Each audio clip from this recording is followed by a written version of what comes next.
Felicity and I'm a visual artist. Tonight I'm showcasing some laneway cityscapes from a recent trip to Tokyo and a few from Melbourne where I live. I've been creating art since I was little. My parents are both artistic and I remember going along to oil painting classes with my mother when I was a kid, and I've been painting ever since.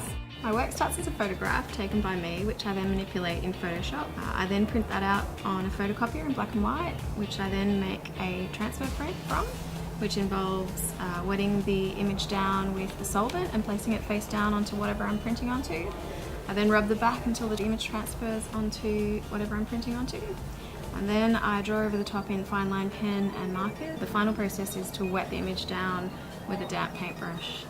So it's quite an involved process. The thing I love most about my art is the hands-on process. So I'm much more interested in the process of making art rather than the final product.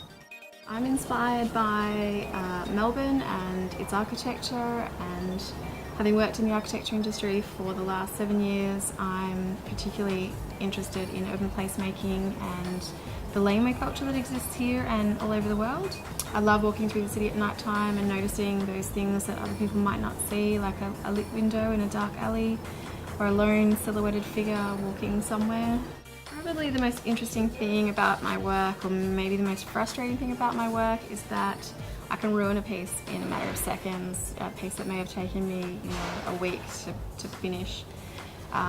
Unfortunately, with the final process of my work, the wetting down of the image afterwards, I can't control the way an image will bleed, so I can instantly ruin a piece. So quite often I'll do a couple of prints at the start of the process, so that in case I ruin one, I've got some backup.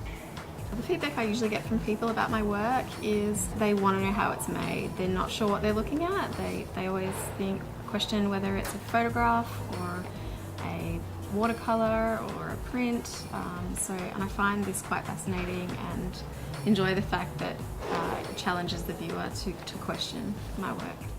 So I've become very interested in urban placemaking, and I hope to investigate that further. I'm very interested in why a particular area of a city becomes popular with locals and with visitors, and hopefully I can express that in my future work. In the next 5 years I hope to continue exhibiting, and I'd love to land an artist residency overseas, so that I can look at urban placemaking not just here but everywhere. It'd be really interesting to compare the two. You can get more information about my work at my website, which is www.fhayward.com. My name is Felicity Hayward and I'm a raw artist.